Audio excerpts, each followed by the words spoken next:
Good day, my people. I saw a video, and what this man said has been on my mind. He said he lived for 30 years in the north. He doesn't understand Hausa. And he lived 8 years in the west, and he cannot speak Yoruba. He said, I have never slept in Imo, Anambra, or Enugu, but I understand Igbo. I speak Igbo very well. Then he asks, what does that tell you? I've been in the north for about 30 something years now. I don't understand Hausa. I can't speak. If they speak today, I cannot even hear. Apart from go come. I've been in the southwest for 8 years. 8 good years, solid one. I did not understand Yoruba. I cannot even speak. But I've never stepped my feet on any of the Igbo lands, like Imo State, Anambra State, Ebonyi State, Enugu State, and so forth. I've never lived there. I've not even slept in any of these places. But I understand Igbo and I speak Igbo very well. What does that tell you? Not just tell me. That is to tell you that the Igbo blood runs in my vein. Igbo blood runs in my vein. And I don't need a soothsayer or a native doctor to tell me that I'm an Igbo man. My people speak Igbo. They understand Igbo.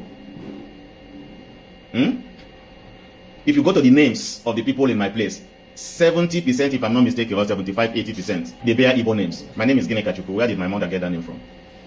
The original name I was called Kenekachukwu. Why did they not call me, what do they call it?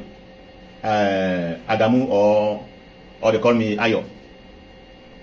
That is to tell you that we are Igbos.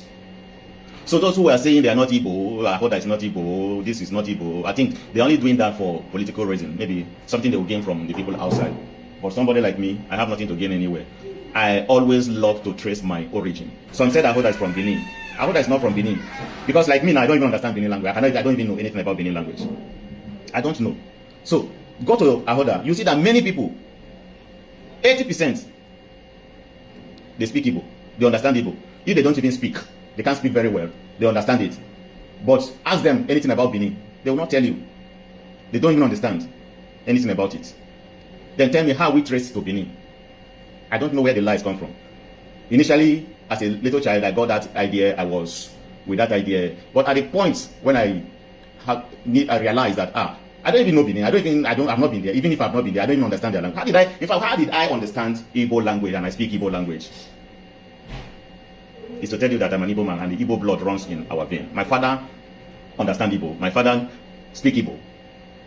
Majority of the names, 80%, you see Igbo. In my place, my local community where I come from, you will hear Emeka, Ada, what they call them, many, Chidima, Chima, Okpara. Are they Benin language? Are they Hausa language? Are they Yoruba language names? Why we not bearing the Yoruba names? Our culture, our chieftaincy system, everything aligned with Igbo. Why are we denying that fact that we are not Igbo? Or if we say we are Igbos, then they will come and take all our land. And some of the people believe that's nonsense, whatever, that Igbo is a dominatory or whatever they call it. How are they? What did they want to dominate? Okay, you are saying, yes, we don't need Igbo. The oil in your village, in your backyard now, tell me who is controlling it? Is it Riversman that is controlling it? How many Riversman has oil well in River State? That is the question I used to ask people. They will take our land, they will take our resources. The resources you have that God has given to you now, how many Riversman have that resources controlling it? Ekpeye is not Benin. Ekpeye has nothing to do with Benin. My brother, keep up with your idea. For me, I saw it. I met you on Facebook and I saw the idea. I bought it. And because I know that it is true, what you are fighting for is true. They know if we come together, we'll be stronger. That is the truth. But that is why the state have to destroy the foundation of the eastern region, dividing everybody, so that human being naturally, if you give you power, you want to exercise your power. Somebody will come tell you something, you say, no, I am this, I am that. You cannot come and control my place. You cannot come and tell me this. That is just the whole thing. Everybody. Today, I want us to talk about identity crisis, about language, about names, about the truth we are running away from in Nigeria. He's from Ahoada in River State. Ahoada in River State, Ekpeye area. He said that in his community, about 80% of the names are Igbo names. Emeka, Ada, Chidimma, Chima, Obara. His father speaks Igbo. His father understands Igbo. He says their chieftaincy system is Igbo. Their culture is Igbo. But people keep telling them, you are not Igbo. You are from Benin. He said, I don't know Benin language. I have never been to Benin. If I was from Benin, why do I speak Igbo and not Benin? And then he asked another question. The oil is in our backyard. Who is controlling it? Is it the rivers man? Is it the Igbo man? So why are you afraid that the Igbo will take our land? That is the story. Now let's analyze this carefully. He lived 30 years in the north, but he cannot speak Hausa. 8 years in the west, no Yoruba. 0 days in the southeast, okay, 0 days in the southeast, but he speaks fluent Igbo. Here is my reaction. Language is not magic. You don't just wake up one morning and speak a language. You normally learn the language that was spoken to you in your home and community.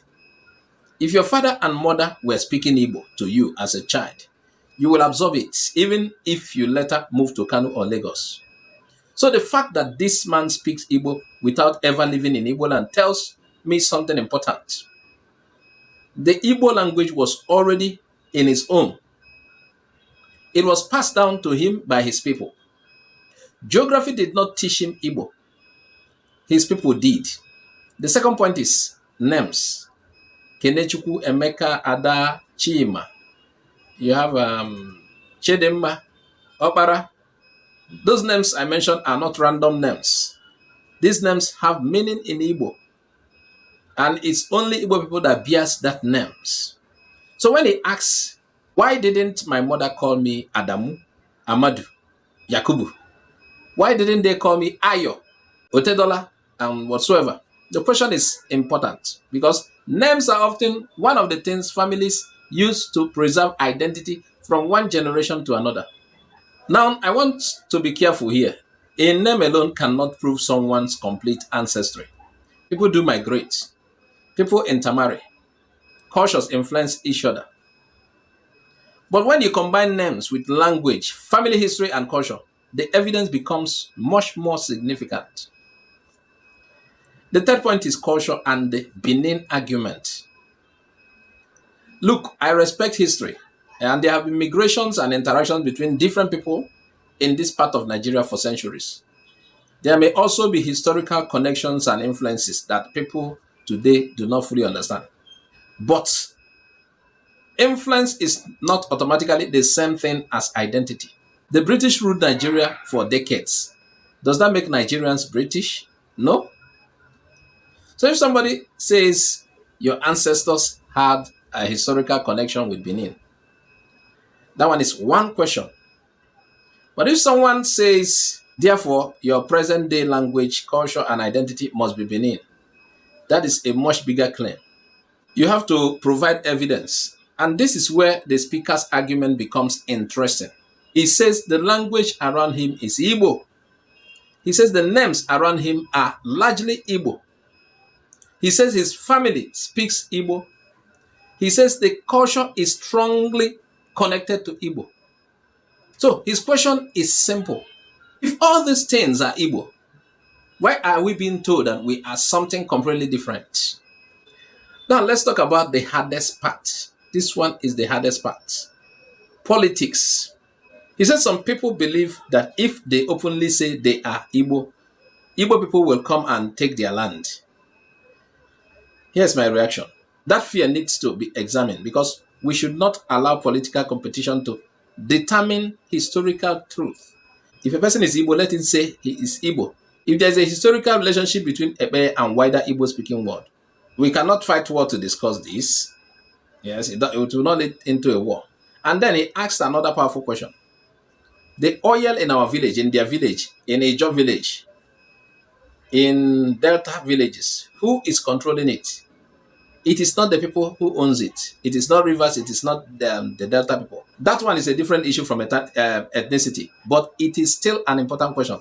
Whether somebody call himself Igbo, Ekpeye, Ikwere, or Ijo, ordinary people living around oil-producing communities can still ask whether they are receiving a fair share of the wealth produced from their land. And you know why he mentioned that actually? We have had a lot of stories. Igbos will come and take your land. Who has been taking it? You don't even have the courage to mention the people who have been taking it by force. You don't even have the courage to call them out. Every time, Igbo this, Igbo that. These people are not receiving the fair share of what is in their land. I'm straying away a bit, but that has a connection to what we are saying. So I understand what he was trying to say. He said, I have nothing to gain. I just want to trace my origin. That identifying with the Igbo does not make him a less human.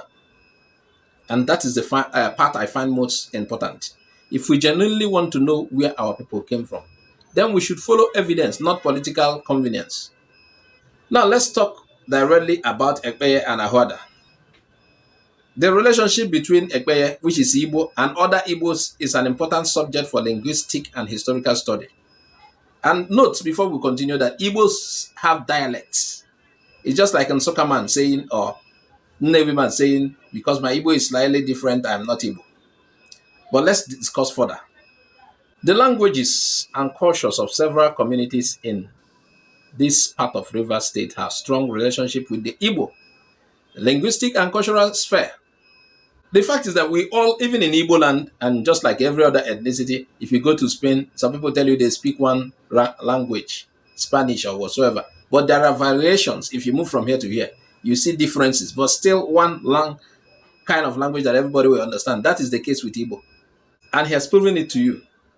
What does all of this tell us? It tells us that identity is not just about a map. It is also about language. It is about names. It is about what your parents taught you. It is about the culture you inherited. It is about the stories your grandparents passed down. And this man lived 30 years outside the Igbo-speaking region, and Hausa did not become his language. He lived 8 years in Southwest, and Yoruba did not become his language. But Igbo was already in his home because they are Igbo. Meanwhile, I do leave anybody that, having stated some facts, and I realize people still want to I don't have time to waste on those people. I like to talk about those who identify as Igbo.